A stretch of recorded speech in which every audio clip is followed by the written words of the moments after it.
Hey, what's up? It's Burley from Rage and Pillage Podcast. You're watching Grabbing the Brisket, a Texas barbecue podcast. Oh, hell yeah.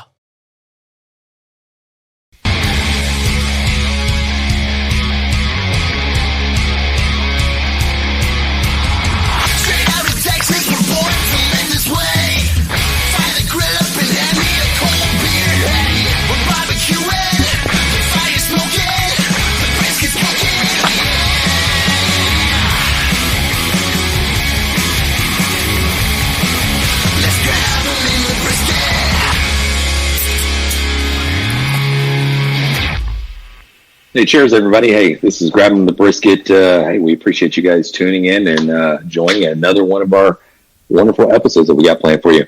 I'm James, by the way, in case you hadn't listened to the show. So we talk all things barbecue, all things not related to barbecue. I think we just pretty much talk everything. And so James, we'll go around the horn. Tell everybody about why you sound so terrible right now. I have Corona, so it's no big deal. I mean, it is a big deal, but it's no big deal. So I am self-quarantined over here. I don't know if the audio quality is coming okay. You're good. If anything, you're a little loud, but you're good. Do we need to turn me down a little bit, or are we awesome? I don't know how to do that. Or should I just talk a little softer? Maybe. Yeah. Okay. It's definitely picking you up perfectly. You don't have to yell. I was just concerned this might be the last podcast we have with James, so, you know. You think you're going to keel over? Yeah. I mean, look at him. Just every week. Sorry, guys. I got something going on, guys. I'm going to have to chime in. Sorry. Episode 188. We're creeping up on 200, boys. Wow. Yeah, who would have thought it, right? Mm-hmm. Something that started in this right here. This garage right here. We started episode number 1 with an idea to talk barbecue with people that are like-minded as ourselves, and it's been an awesome journey, and I can't wait to see what 200 brings us, and can't wait to see what 400 brings us. Wow. Yeah. 400. That sounds crazy. I can't even think of that right now. Matt's like, I don't know if I had that in me. I'm out. Well, by that time, we're going to be pretty much as big as Barstool, so everything's just going to kind of run itself. Yeah, we'll each be have millionaires interns doing work for us and everything. Right. Correct, yeah. Somebody that's the goal, guys, right? Say.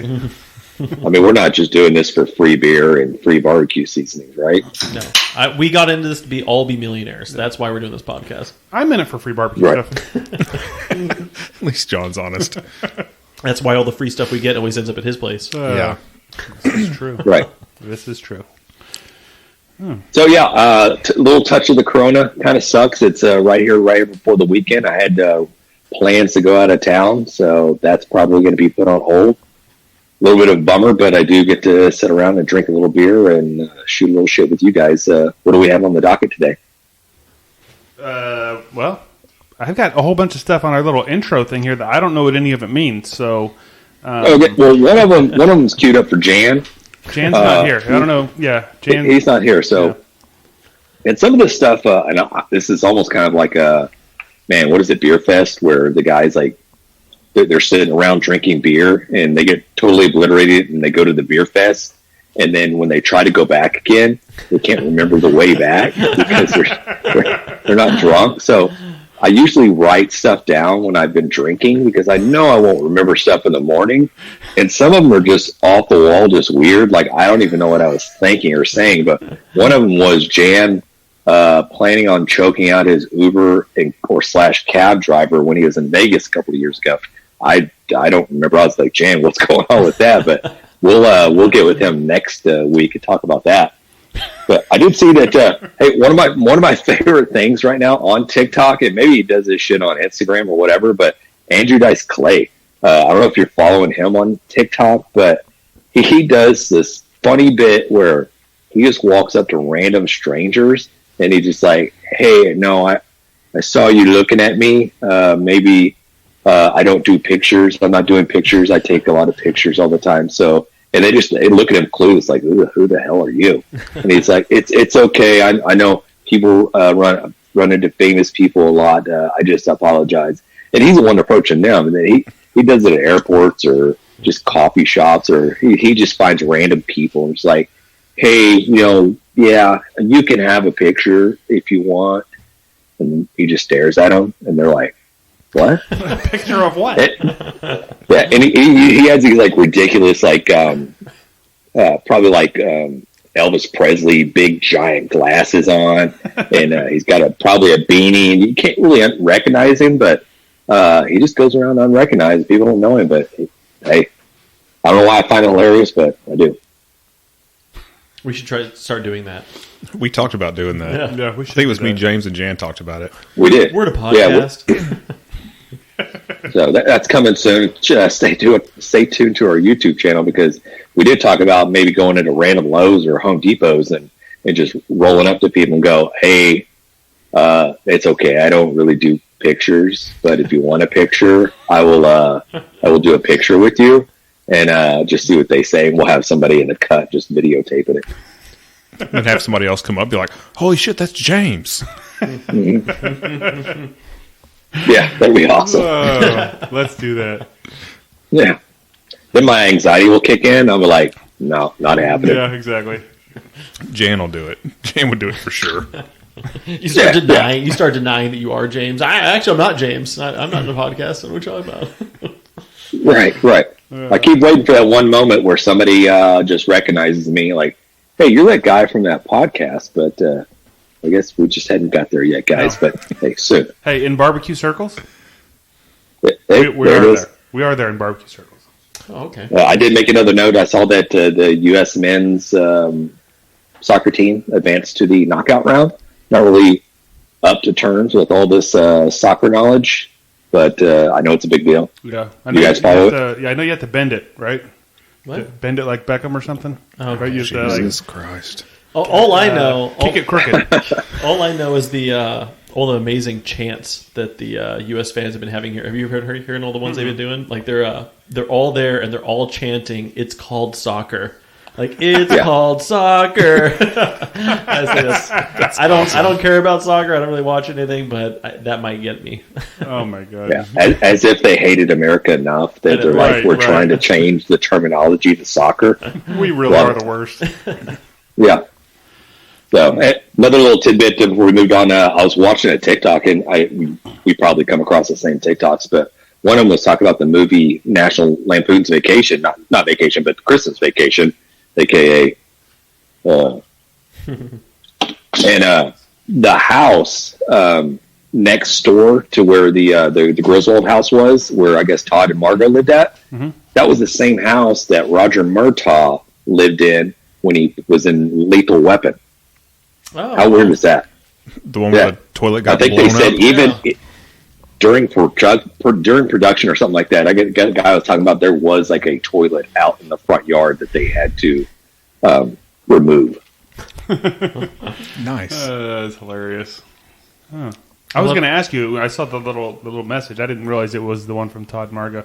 That's something. That's interesting. Mm-hmm. Thanks for sharing Fun that. fact you learn. Yeah.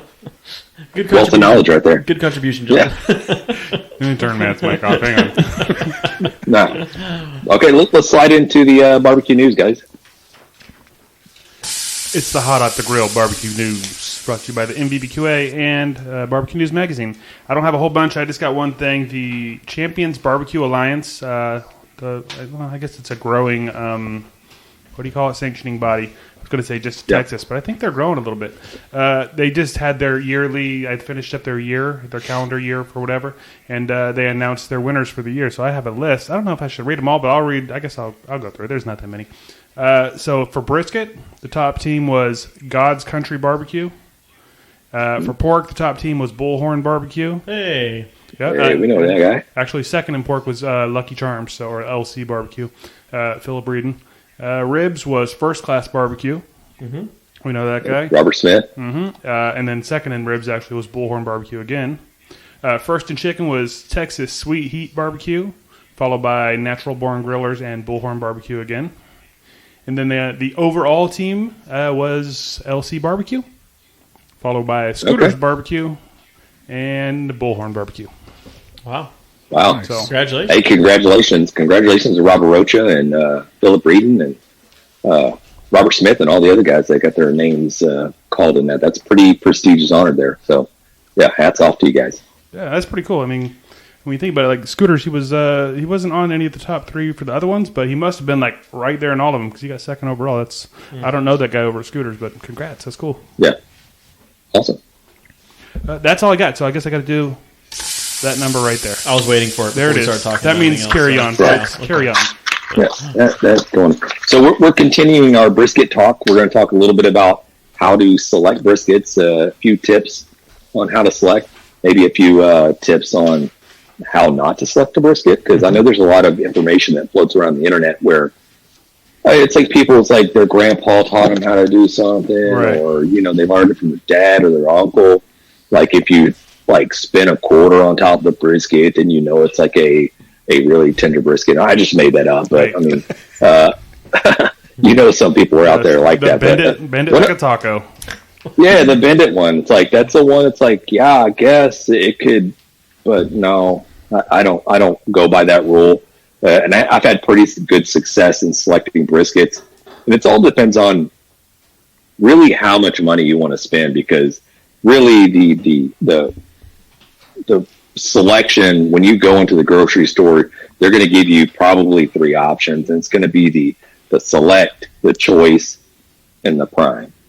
And select is always going to be the cheapest, and these briskets are pretty expensive, so a lot of people do gravitate towards those select briskets, and I'm not knocking them. I mean, but they are going to be a little bit dry.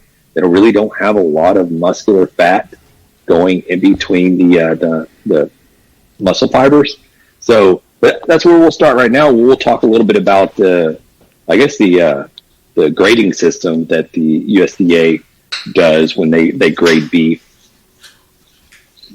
And I think John, do you have a slideshow for us? Do you have like a little? There you go. Stuff. I got this. What do you think about that?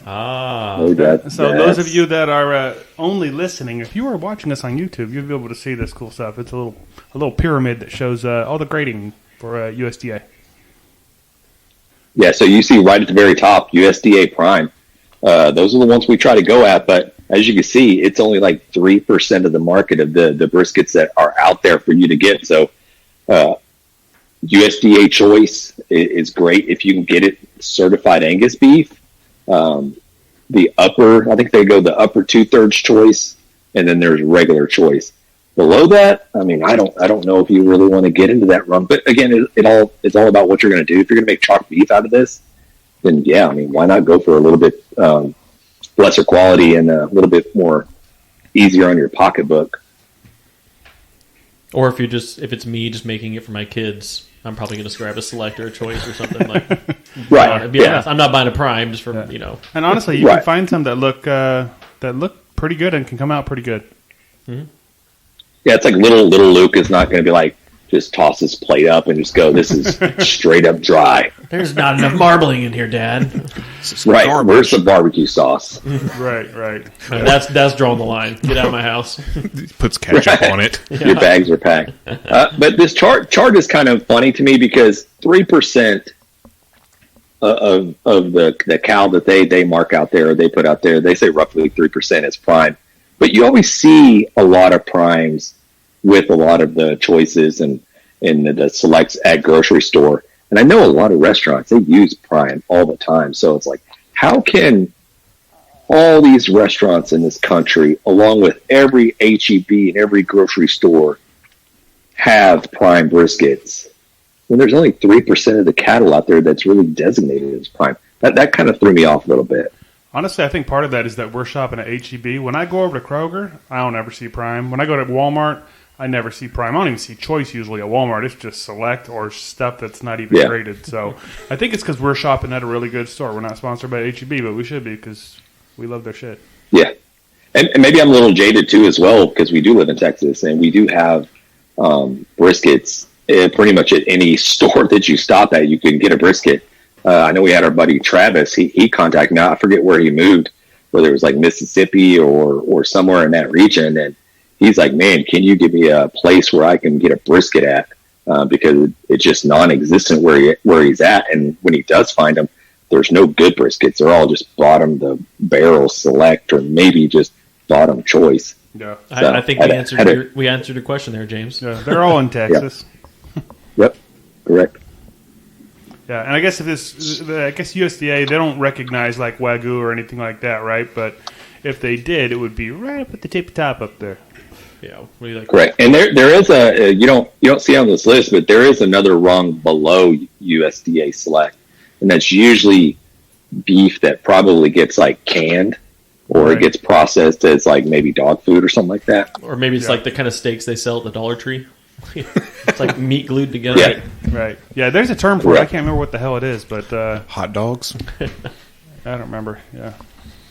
Yeah, I'm not going to eat it. So we have another slide here. Go ahead and show the slideshow of the steaks so you can get a kind of an idea.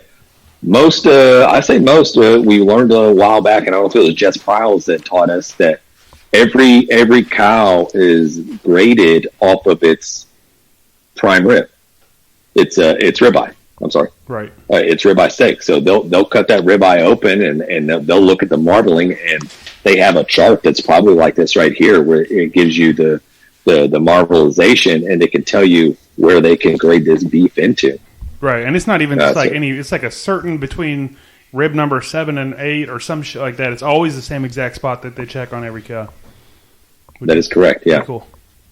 So obviously more muscle or more fat in between the muscle fibers is going to produce a little bit more tender and a little bit more juicier piece of the meat. And this holds true with like anything. I mean, whether you're getting steaks or you're getting pork or you're getting whatever has a nice high marbling content in it. This is something that you want to look for. But obviously, one of the things that is I guess negatively impacted is the better marbling, the more expensive it's going to be. Right. I will say on this chart, the lowest I'll go is right there at that moderate level on choice, that upper end of choice. That's probably the lowest I'll go if I'm buying a steak. Right. If it's lower than that, I'm just not going to eat steak. Yeah, I mean, if you go lower than that, I mean, are you just cubing it up, maybe making chili out of it or something like that? I'm just buying ground beef at that point. Yeah. Okay. Yeah, and we're showing pictures of the ribeyes, but with brisket, it looks a little bit different. It looks almost more like, because I guess it's a different cut with a different grain or whatever. It looks more like stripes. I don't know how to explain it. Like, how do you explain this for the listeners, Matt? Like, we always say fat striations, but it looks like little tiny fat stripes, right? Yeah, it's not speckled in like Right, it is with right. these ribeyes here. Oh, I don't know how to describe that better. But I like fat stripes. yeah, There you look go. for a real fatty stripe. I'm saying, like, if you walk in, it's got a huge fat cap on it. That's not what we're talking about. We're not talking about, oh, this has not been trimmed at all. We're talking about, like, it's got to have the fat striations. It's running like through going the with the grain of the meat, Exactly. and there's little lines of fat kind of running through those grains. Right. You get the homers on the social media saying, "Oh, you cut off the fat. That's all flavor."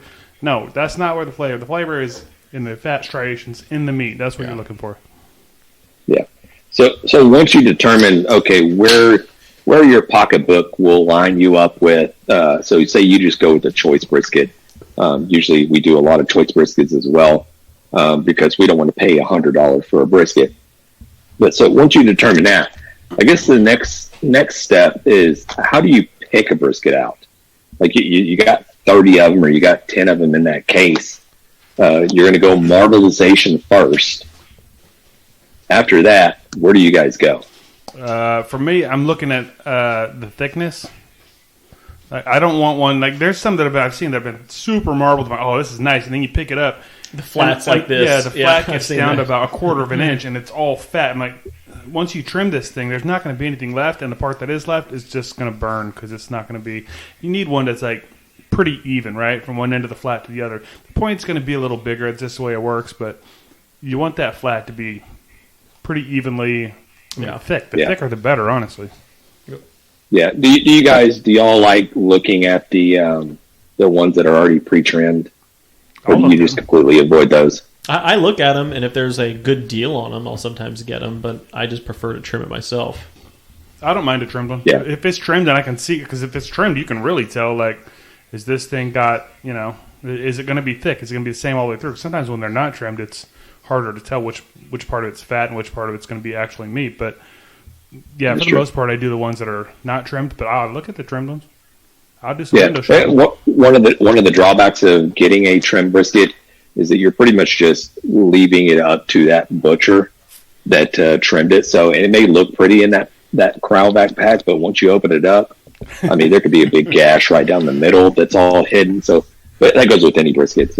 I was going to say, I've had some that weren't trimmed that had like the slice right down the middle, and it seems like it's always in the same spot. You're like, what the hell happened there?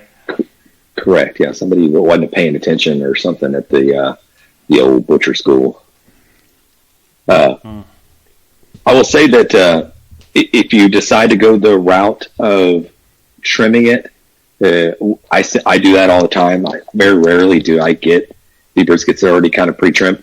Unless I'm just in a hurry, that's something I just want to throw on the grill and just be done with it, where I could just pull it out of the pack, throw some seasoning on it, then I'll go that route. But I like saving the trimmings. That way you can actually make burgers, you can make sausage, you can make you can save the fat, you want to render it down and make beef tallow. There's a lot of other uses that you can do with that by adding a little bit extra work into removing some of that fat.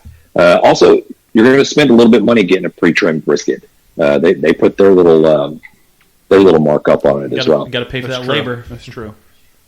Correct. Although I've been thinking about that recently, and the opposite end of that is that when you pay for one that's not trimmed and there's a lot of fat on it, you're paying for all that shit you're going to trim up too. Yep. So it's kind of like you're damned if you do, you're damned if you don't. Well, I think I mean, I think the price per pound is slightly less expensive on an untrimmed, but yeah. Oh, for sure. It's Yeah, probably pretty yeah, it close. definitely is.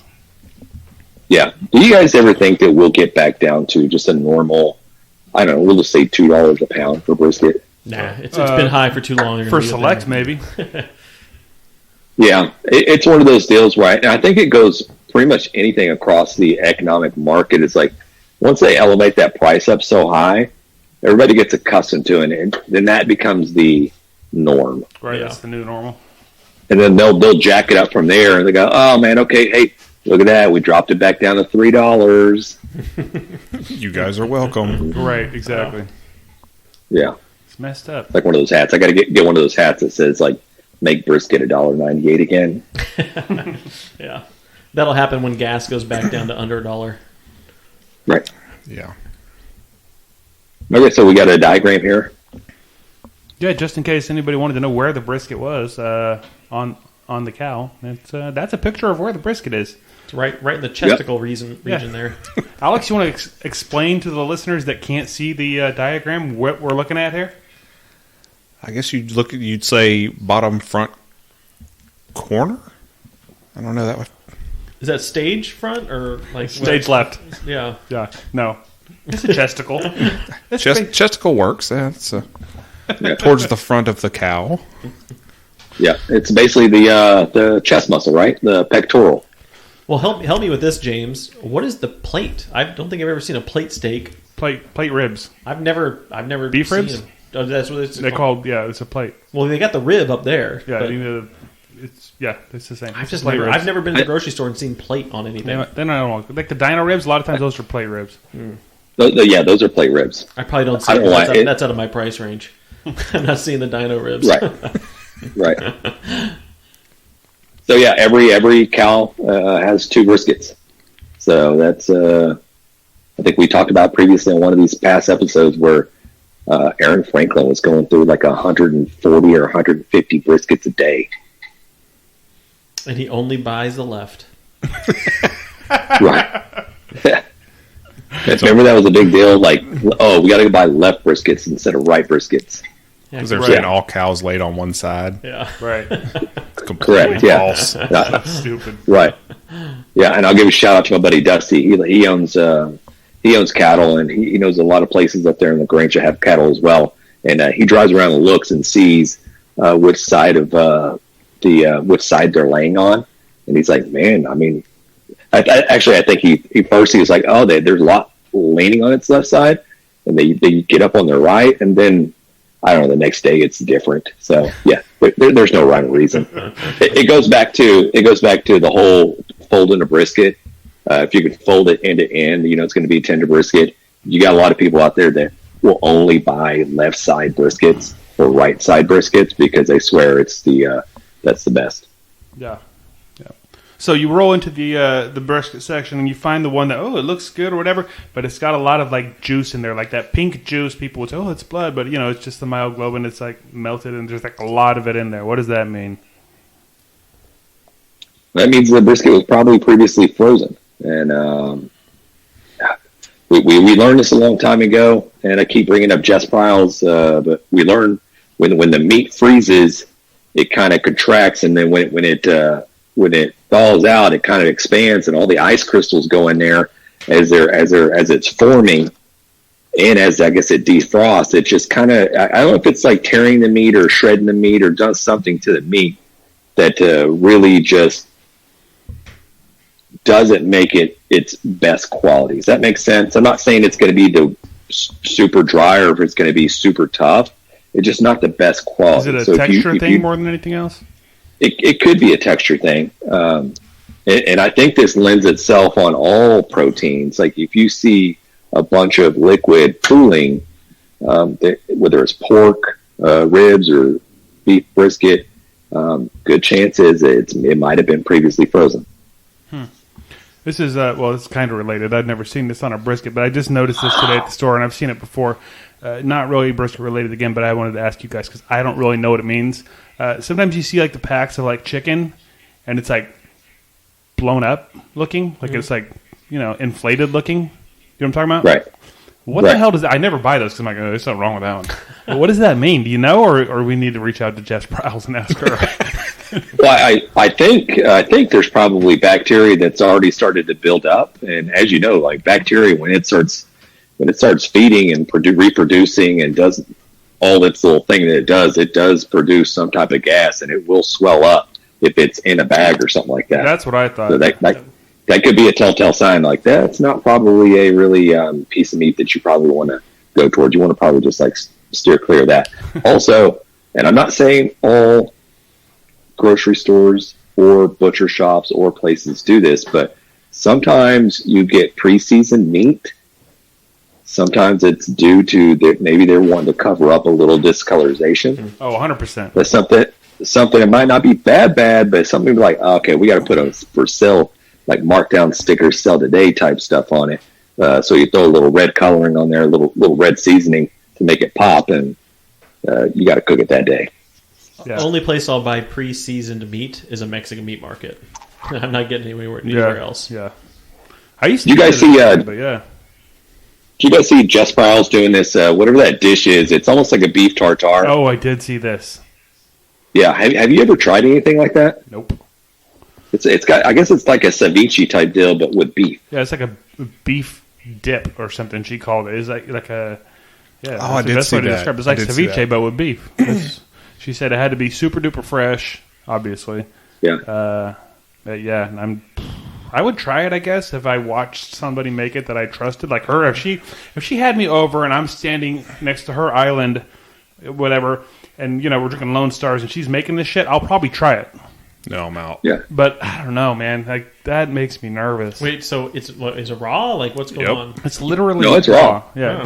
I forget. Did she grind it or did she just cut it up? I think it maybe just minced really well. Yeah. I don't know if she ground it or if she minced it up really well. Yeah. But I know there was some seasoning, some oil, maybe an egg that went in there, a raw egg, and that was just all mixed together. Probably a little jalapeno, some cilantro, all that stuff's mixed together, and you just eat it as a cracker. You eat it on a cracker. You eat it that day. You don't let it sit. What she also said, which is something that, you learn something new every day. And we never try to profess that we're the high experts on anything in the culinary world or anything in the barbecue world. But we like having experts on. But she said, when specifically talking about beef, the bacteria is on the outside of the meat. Right. It's not on the inside of the meat. So as long as you cook that outside of that meat, and that's why you see a lot of restaurants can get away with cooking a medium rare steak where you only cook the inside of it to 120 degrees, blue. Or somebody else gets it blue. As long as you're searing and killing the bacteria on the outside and you have a high grade quality beef, you're good to go. But the problem is it's hard to tell where your beef comes from unless you've got a a single source, someone that's a single producer that you can go to, but we don't have that. I don't know anybody like that. We go to the grocery store, and I can't tell, Billy Bob was scratching his ass while he was producing that shit. So it's like, I'm gonna cook it. I'm gonna cook it through and through. Oh, God damn Well, it, Billy to a Bob. certain extent. Just can't trust Yeah. Billy Bob. Billy Bob, come on. Keep your No paws offense out to your Billy Bob's. britches. Right. That's funny. So, okay, picking out a brisket. We're talking about meat striations. You want a good, thick flat. Try to get one that doesn't look like it's been frozen before. Aim for the higher grade if you can. What else we got? I had another question here. I freaking forgot what it was already. She gone. Oh, well, yeah. That's what happens And to we go are moving on. We'll put it out to the listeners. If you guys have any questions or you have any concerns, please reach out to us. Please drop us an email or hit us up in the hotline. You can hit us at the hotline at 434-829-2299. And let us know if you got any questions. Also, there it is, scrolling down at the bottom. Also, if you want to drop a barbecue win, a fail, you're going to have an opportunity to win a bottle of rub from Sucklebusters. 100%. Or if you're trying to pick out a brisket and you don't know if it's a good one, just snap us a picture of it and tag us. We'll respond. Right. Let you know if you should pick it up or not. Right. Oh, the question I was going to ask real quick. Yeah. Do you guys care at all about like size of brisket, or are you basically just buying size based on like how many people you're trying to feed? Like for me, I really like trying to cook a brisket that's bigger. For some reason, I just feel like it's more forgiving. Like if I can get one that's 18 pounds and up, I'll get that. Or you guys just don't give a shit about that? It's about how many people I'm serving. Okay. If it's just my Right. family, then I'm just getting a small one pretty much. But I'll never Yeah, get a I brisket don't that's just flat or something. I hate those those ones that are cut like that. Oh, you know? Yeah. Right. I don't want to go under 10 pounds. You know what I mean? Yeah. Because they say once you cook your brisket, between trimming and cooking, you're going to lose probably about 40% of that meat between water weight and it just shrinking up. So if I get an 8-pound brisket, that means it's probably going to cook super quick, and it's not going to have enough time for smoke and for some of that bark to form. And it's going to reduce down to basically a little 4-pound chuck roast or I was whatever. about to say, you're going to have a steak at that point. Right, exactly.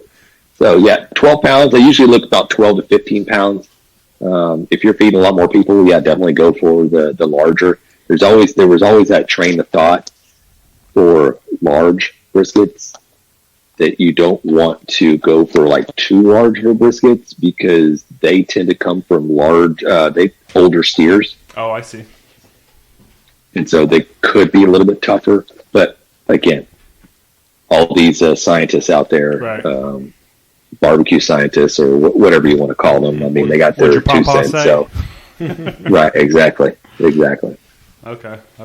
And you mentioned about trimming. So if you guys do get one that you need to trim a bunch off, save those trimmings. Put them in the freezer pack them, and maybe on a future episode we can talk about a little bit about what to do with that.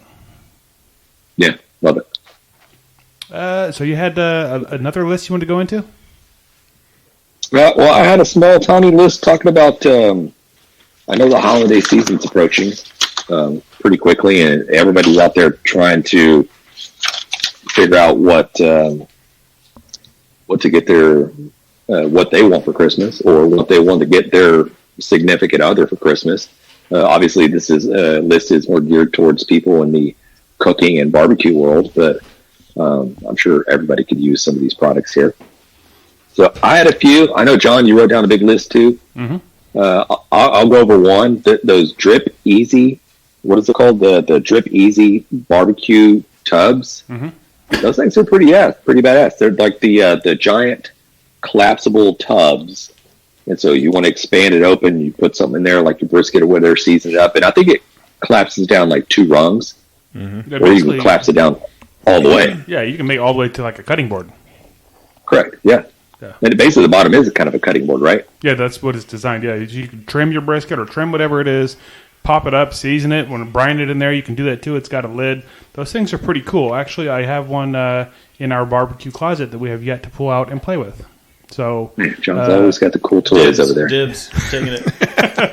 But yeah, I've been dying to get it. We just had it sent to us, so we're going to definitely play with that because I've been seeing them everywhere. And yeah, it does look like a really cool gift that I don't think is going to break the bank. So I don't care that you didn't pay for it. You can still wrap it up and give it to me for a Christmas present. I'll be happy. Okay. Right. Perfect. Love it. Another one I had on the list. Cookbooks, man.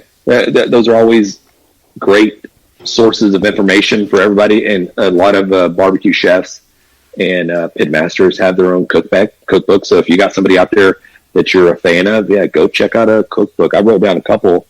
I got obviously Jess Prowls with Hardcore Carnivore.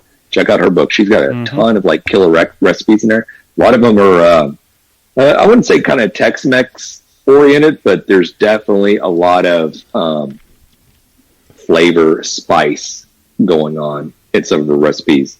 Meathead has a cookbook out there as well. Aaron Franklin, he's got his own little cookbook out there. So everybody has their little cookbook. So that'd be a nice little stocking stuff for somebody out there if they're trying to get something for somebody else. Yeah, I have the Meathead one, and that one is, I mean, there are some recipes, but that thing is almost like a damn textbook. Like if you really want to learn the science behind barbecue, you really want to learn everything about barbecue, it's in there. Yeah. Like they've done a lot of testing and studies, and like it's a damn textbook. It's really interesting if you like barbecue a lot. Yeah. So I would definitely recommend that one. And we've had a lot of our guests on here that have cookbooks out, even relatively new ones. Al Dente Diva, I heard it isn't barbecue, but a lot of really easy recipes. Matt Gork Boys Barbecue, he just put out a cookbook. There's a bunch of them that we'll put a list.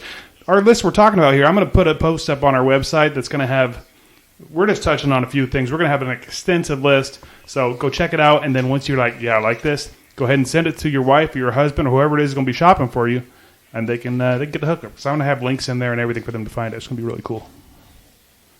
I'll go next. I had two things I want to bring up. So one is the ThermoPro Temp Spike. So it's a temp probe that's cordless. So it's just got the little, like, it's got a dongle built on the outside of or at the end of the probe. So you can stick it in there, and then you just have it Bluetooth your phone or whatever. So I was thinking about this because my dad just got a new vertical pellet smoker, and he had a cord kind of going in through the little glass door. So I was thinking, like, man, it's like, get one of those things, then you got a full seal. You don't have that cord in there, like, hanging out of it. So that's what my dad's going to be getting for Christmas. And the other thing, I think I brought this up. Way to ruin that. He won't watch this. And then your mom will. and then I think I brought this up. Your mom's going to get it for him. No, she's not. But I was thinking last year I recommended the same thing. It's the heat-resistant gloves. So I got those for my dad last year for Christmas, and he uses them all the freaking time now. Are you talking about the ones that are like fireproof? You can just reach into the fire, grab logs, turn them. You know, there's a bunch of brands. Some of them you can. Too. Well, yeah, just make sure you get a good quality one. I had a fairly good quality one that John burnt up. I mean, it happens. When you're using them, they get burnt. Yep. Yeah. But they work. They work. I would rather burn the glove than burn my hand. It's true. Yeah. I would have rather John burn his hand up than burn my gloves up. You're a butthole. Yeah. But you were talking about probes. Like that's definitely. We talk about this all the time. That's like the number one. If you're whoever's cooking in your family, if they don't have a good probe, that's like number one. And yeah, ThermoPro. Get yourself the cordless one, the Spike. Is that what it's called, Spike? Or Temp Spike. I think Temp is what Spike. it's called. Those are freaking cool. Definitely. If they don't have a regular instant read, the Thermopin or the Thermopop. Excellent choice. And I was thinking it'd be a good gift because a lot of people who do barbecue, they already have just a regular temp probe. Not many people have that cordless one. So. Yeah, super cool. Super cool. John? I got a list that's like 7 pages long, and I don't want to read all this. Right, yeah. But I will name... Top 3. A couple. Okay. Well, just 3? Okay. Okay, I'll try to name some that we don't talk about all the time because we already talk about all the time. The Oklahoma Joes. We talk about getting yourself signed up to the NBBQA. You notice how I'm naming them without naming them? I know exactly what you're doing. Yeah. Okay, the Cambro boxes. All these things we talk about all the time. One that we tried recently, the meat swaddle, which I don't know if you guys saw. We did a video on that. It's super cool. It's just for resting your meat, and I think it'd be great for like if you're at a competition and you need to take your meat in and turn it in or whatever, you want to keep it warm in the box. It looks like a pillowcase, honestly, but it keeps your meat warm. It's a meat swallow. I think Matt had even created a jingle for it. I don't know if he's going to sing that or not, but no, he's not. Okay, grill grates. That was another one. I'll try to remember the jingle. And if you do want grill grates, they make those for damn near every grill, right? At this point, like all the grills, you can get a grill grate for them. Our giveaway should be posted already when this episode drops, so there's going to be grill grates in that. There's going to be a lot of cool shit in that. Check that out, too. But yeah, this list goes on for days and days, and there will be a link to our website in the description of this episode where you can go right over there and check out the whole list and then send it to whoever's shopping for you. Hey, here's hoping I win the giveaway. You can't win. Damn it. Not for my main account, I can't. Alex, you got anything to add to this list? Well, I was going with the Cambro, but you took that away from me. Wow. Hey, are you talking about the Cambro, the box? Yes.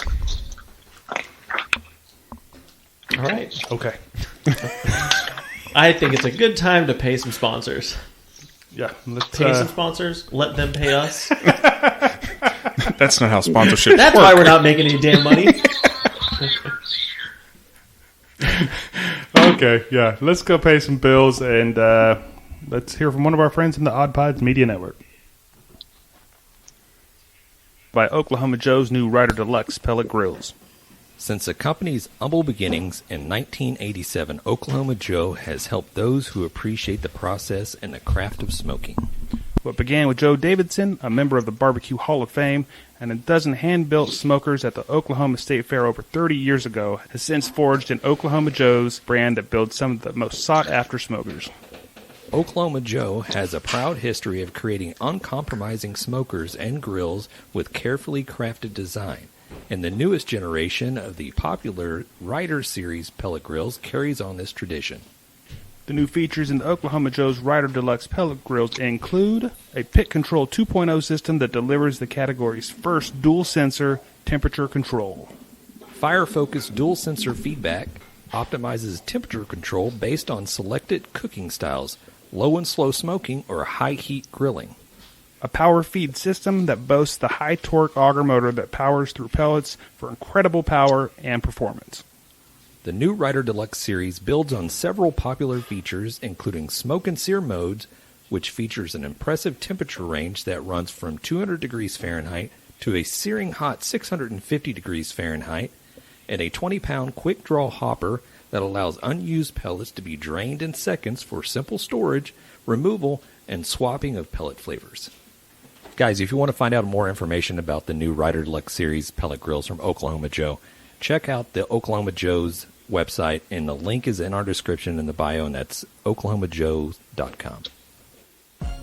Hey, you there. We've got a question for you. Are you tired of clickbait stories and the loudest voices driving discussions in culture and entertainment? If so, I'm Dylan. I'm Kendall. And I'm Corey. And we host the podcast From the Middle. We're middle-class guys living in the middle of America, in the middle chapters of our lives with points of view somewhere in the middle. We take a more reasonable and centrist approach in our discussions covering genres like comedy, culture, entertainment, and interviews with really interesting folks like business owners, comic creators, doctors, news anchors, New York Times best-selling illustrators, professional stand-up comics, and more. We really value a relaxed and conversational podcast, one that we hope is so fun and laid back, you'll forget you're not actually hanging out with us. So search at From the Mid Pod, just like it sounds, or check us out everywhere you can find podcasts. Boom. Oh, that's like a bull in a china shop, man. It's like like all the background noises. Oh, was there a lot of noise? Oh yeah. No, I wouldn't single anybody out. I was like, man, it's like everything's like. Okay, well, it wasn't me. I didn't move. I muted my mic like a professional. So did I. Okay, well, maybe it was me. Well, Thanks, John. Let's drink to that. Let's slide into the Grab 'em and a Brisket beer review. A little late on the cue there, James. Yeah. Okay, so this is from Elder Sun Brewing Company. Oh, James got a picture. Oh, somebody's beating the hell out of their mic. Sorry about that, folks. That was me. My bad. And my wife is friends with the owners. I went in there the other day and got a few crowlers.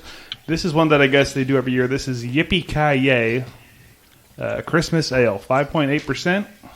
And I don't know. I'm excited to try it. I tried it there, and I really liked it. And they were like, dude, this is the one you guys need to try on the show. If this goes well, maybe we can find ourselves podcasting at their bar, drinking a lot more of these. Well, it's going well for me so far because I really like this beer. Perfect. Unlike a lot of these Christmas ales, they'll be like very like syrupy. Like, I don't know. You know what I'm talking about? Like, I love St. Arnold's. Not a big fan of their Christmas beer. Yeah. Karbach, not a big fan of their Christmas beer. This is like more like an amber that just has like a little bit of that Christmas, just a little Christmas bit of flavor spice to it. to it, And right? I like it that way. Yeah. Well, when I had it at the place, they were serving them with, and I think I just had like a little tester thing. They were serving it. It had a big fat head on it, right? And then they were sprinkling. I can't remember if it was like cinnamon or nutmeg or something on top. That was like their finisher, and they told me to do that, but I forgot to. Well, let me go get my nutmeg. He's gonna go grab his nutmeg. Oh, I thought he was shitting. He's really going to go grab some nutmeg. All right. Okay. All right. Well, we'll see how that goes. Anyways. Yeah. What do you think, James? Well, first of all, I'll go in and lead off with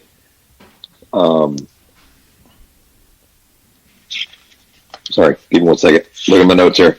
So it's a good beer. The Yippie-Ki MFer. That is from, why am I drawing a blank? What movie is that from? Die Hard? Die Hard, yeah. And definitely not a Christmas movie, so I'm just going to put it out there. So I don't know what your thoughts are on if Die Hard is a Christmas movie or not. I'm on the same team as you. I think Matt would argue that, but Matt's went to dig for nutmeg. So, Alex, what do you think? Do you think this is a Christmas movie? Oh, absolutely. Christmas movie. No. Just because it happens in the Christmas season doesn't make it a Christmas movie. Yeah. It's not how it works. It's a Christmas Yeah, movie. if there's like a Santa Claus in it, then it's automatically a Christmas movie. No, it's not how it works. That is how it works. So what if it's a movie that happens over the course of like 10 years? So it goes through like Christmas and Easter and a bunch of other holidays. Is it all the holidays movie? I mean, how does that work? Yeah, absolutely. That's how it works for the Nightmare Before Christmas. It's a Halloween and a Christmas movie. You can watch it both holidays. Oh, There you go. Boom. Alrighty. Boom. Okay. Y'all be wrong. That's fine. Do you want to give this thing a score to talk about it or what? Yeah, going back, I'll go with the score first. I love the logo. I love what's this, 5.8% alcohol by volume? Yeah, easy drinker. Easy drinker. So yeah, I mean, this is a pretty good beer. It's a pretty good beer. I'm not a huge fan of Christmas ales. I'll be honest.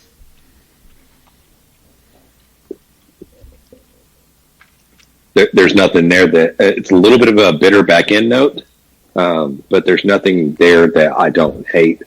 I'm going to go with the solid 7.0. You say there's nothing there that you don't hate, or nothing there that you hate? I don't. There's nothing there that he don't hate. Okay? What is there to misunderstand about that, John? No, there's a double negative. I'm just making sure we're on the same page here. Is that what we're doing? We're cracking down on vocabulary. Make sure the grammar is good. Says the guy with a goatee and a backwards hat. I'll go ahead and go next. I'm going to give this. I think I like this one a little bit more than James. I'm giving it an 8.8. I'm also not a big fan of Christmas ales, but I really appreciate how this one's not, like I said, super syrupy or anything. It's not like some of those have like that weird like pine flavor, like a little too much of that to them. Right. Sometimes. Yeah. It's just That's this like is a a pine nice, cone. easy drinking, delicious beer, and it's probably my favorite Christmas beer at this point. Nice. All right. I'm going to go 8.5. Yeah, good score. It tastes like kind of like the Fluffy Nuts, but like a light version of it. I can see that. Yeah, It doesn't have a bite. It's like Fluffy Nuts Light. Yeah. I like that. It's good. I like it. 8.5 all day. I don't know. I don't. There's nothing about this beer I really dislike, so I'm gonna go. There's nothing that I don't dislike. I'm gonna go. I'm with Matt. I'm gonna say 8.8. This is a good beer. I like this beer a lot. I wish I would have got 2 of these growlers because Just then I could drink one by myself. Wow. Yeah, the only thing I can ask for is maybe some cooler artwork on the can. I mean, I know these are Crowlers and it just has a basic logo or whatever, but maybe if they start putting this out, that you can get like a little Hans Gruber, like falling off the Nakatomi Towers just backwards or whatever, you know? You know, I mean, for all we know, the individual beers may have that on them. You know what I mean? Yeah, true. I'm not sure that they're. Yeah, I want it. I want it just be an office chair with a sign on it that says "Ho, ho, ho." And if you don't know what I'm talking about from Die Hard, Okay, sorry. I didn't know. Yeah, okay, Right. all right, James, you get it. I do. Thank you. Okay, He's Thank saying you. he Appreciate gets that. Alex, gets I got it. Everybody gets it, but you, John. I got it. I totally got it. It's the ho ho ho in a chair. I get it. It's fine. John's like, tell me later after. I was like, okay. I'm cutting all this out. Forget it. Right. No beer review this month or this week. Okay, and this has been the Grabbing the Brisket Beer review. All right. Nice. That was very good, Wow, guys. look how fast that goes when Jan's not here. Wait. Just cruising One along. more second. Yeah, I love it. Don't leave him alone. Now I miss Jan. He'll be here next week. He'll be here next week. Enjoy the airtime, boys. Right. All right. We got some barbecue fails, or Love you, Jan. That would be your dog scratching hitting my mic. I'm boy, sorry. Good boy, Damn Boomer. dog scratching himself. Good boy, Boomer. Okay. All right, so Yeah. we have a barbecue winner fail. We or- do. Y'all want to hear it? I want to hear it. All right, let's go. Yeah, it's fair. Hey, this is Keith Dixon with Teachers Barbecue. I'm calling in about my brisket win I shared with you guys this past Monday. So the brisket itself was a USDA Prime 12-pound brisket cooked on my Lang 84 Kitchen Deluxe. So I put it on around 9:45 p.m. on Black Friday. Lang was sitting around 225 degrees, which is what I really like. And I let it sit in that smoke bath for a good 2.5 hours to try to let that bark build and set and get a really good color.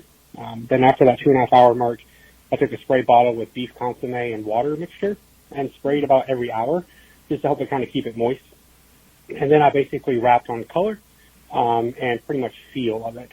So when I first put it on, it was fat cap down. And then when I wrapped it, I made sure to put it back fat cap up. My goal was to get that fat to kind of render down throughout the brisket as it finished in the cook. I wrapped it, I would say around 4:30 on Saturday morning. And then I let it go. I let it ride until the probe in the flat was butter smooth with zero resistance. And then I let it rest in our warmer box that the Lang Deluxe has over the firebox. The warmer was sitting at about 150 degrees. And then I just let it sit there for about a good 2 hours as it rests. And then when we got prepared for our service for our patrons that day, we went ahead and started slicing it. And those are the videos that I shared with you. Had a really good jiggle to it, I thought. And then when I went to go pick it up off the smoker when it was done, pretty much folded right in my hands. So I knew it was probably going to be a pretty good one. But thank you so much for letting me call in, and thanks so much for the kind words about it. And hope to see you guys soon. And thanks so much for all you do. Bye. All right. Winner. Yeah. And I do have those little video clips. I'm going to share real quick. So if you were just listening, well, it's brief. So Sucks to be you. yeah.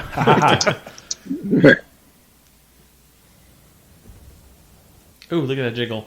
Yeah, that's I saw the jiggle. That's pretty solid brisket. Yeah, it's a quick video, but you did see a jiggle, which I mean that's what you want to see in any video, really. Is some jiggle. Okay. All right. Hold on, I got one more that just shows shows a little sliced. Hell of a smoke ring. Oh wow, yeah. He did a good job. So I was really confused. I don't know if I missed something in the beginning, but I was like, who's cooking a brisket the day after Thanksgiving? You did not have enough leftovers, but he was doing it for an he has event. a food truck. Yeah. So get it. And I'm pretty sure this is the same guy I talked to before. He learned on a pellet smoker, whatever, and then he got a food truck and he got this Lang smoker, and he's just been Killing it? Just been killing it, just cranking them out. So if you couldn't understand, his name is Keith Dixon, and he is with Teaches Barbecue. If you want to check him out, he's on the social medias, Instagram. It's Teaches TEACHS _BBQ, and he's doing his thing. So check him out. But he is going to win. What's he going to win, Matt? Sucklebuster. Everybody loves that Sucklebusters. Nice. Yeah. Oh man, you just took Jan's job just like that. Yeah. Oh man, he's out. We just outsourced Jan. Thanks, Hey, Keith. congratulations to Keith. Yeah. Recommend that Chicks That Smoke. All right. Next on the docket, John? Yeah, I was just looking for my docket, but my beer was sitting on it, so. Nope, this is the part where we give final thoughts. What do you got, Alex? Final thoughts. I don't know. I was trying to catch up on the docket over here. I don't know why we keep calling it docket. I don't know. I like it. It sounds great. I feel like we need a podium. Yeah. And a we need a docket. John, you should be standing at a docket while we're recording. I don't know what a docket You is. can but have a little hammer and you can like... I've got a gavel and a Yeah, judge's robe. gavel, That was there my you go. dad's. a docket? Isn't that where you park a boat? No, wait, that... A docket was your itinerary when you're a judge. Yeah. Oh. Yeah. I'm Off thinking the about rails. dock. Final thoughts. Thanksgiving went great. Ready for Christmas presents. Hope my dad enjoys the probe. 100%. We talked Yeah. about brisket. We talked about how to pick out a brisket. If you missed it last week, we talked about brisket, but we talked about the history of brisket. So if you didn't check that one out, go check out episode 187. I feel like I really missed something there. Like I had an opportunity. It was episode 187, and I did not do any kind of like 187. Like there was I think we're Zero all better planning. off that you forgot and didn't notice I that. totally Yeah. forgot about Right. it. I was like, oh, I should have done something cool. But I'm not. Was that Bill Clinton? Were you doing Bill Clinton impersonation? Like, Was I? Did it sound like him? where is that? 187. Maybe. I don't know. Ooh, okay. All right. Alrighty right. then. Yeah. Final thoughts? Let's wrap Yeah. this the hell up. Yeah, final thoughts. Hey, I love the intros that we're getting from some of these people. John, you're doing a kick-ass job. I just I saw the one with Rich O'Toole giving us a shout-out on the intros to our videos, so that is pretty badass. That's what we do. Oh, he's going to be in Yeah. Conroe soon. Did you see that? Well, he's been in Houston a bunch. We need to Yeah. go see him. Yeah. 100%. Yeah, that's definitely on the docket for sure. I'm going to say, everybody slide over to grabbingthebrisket.com. That has all the links that you guys need to find out what we're up to. I know we got a lot of things planned coming up here in the near future. I know we may have a listener jump on the show, be a special guest for us. I'm sure there's probably going to be some competitions in our near future. What else am I missing here? Obviously, a question for you guys. And we can lead out with this, and all the listeners, you can chime in. You can ask us questions or let us know your thoughts. What are you guys cooking for Thanksgiving? I mean, not Thanksgiving. That Thanksgiving's over with. You got your fill of turkey and all that good stuff. John over there, I think he had everything. So, Bro, we didn't even touch on that. I cooked so much stuff. Yeah, Right. well, next All time. the things. I cooked all the things. so what are your plans for Christmas? What do you guys do? Do you have a tradition for Christmas Day or Christmas Eve that you prepare a meal for? I do. It's a secret Croatian family sauerkraut and sausage recipe. Every Christmas I make this with my dad.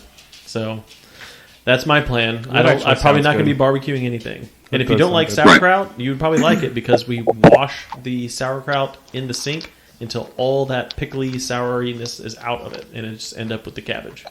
What's the point of that? Like, that's the good part. Because you add flavors. Okay. I'll try it. I trust anything that your dad cooks. Wow. Do you have to be Croatian to eat it or try it? No, but when you eat it, you will have little Croatian in you for a moment. Okay. You get grace. Okay. I'm going to pass. I don't need any Croatian in me. No. Jesus Christ. What about you guys? Usually for me, we either Christmas or Thanksgiving. One of them will cook a huge fucking feast like we just did for Thanksgiving, and then the other one, honestly, we'll go out to eat or something. Like, we don't have family in town here, so usually one of them's at home cooking a big meal, the other one we go out to eat. So I don't know what our plan is, but more than likely we will be going somewhere.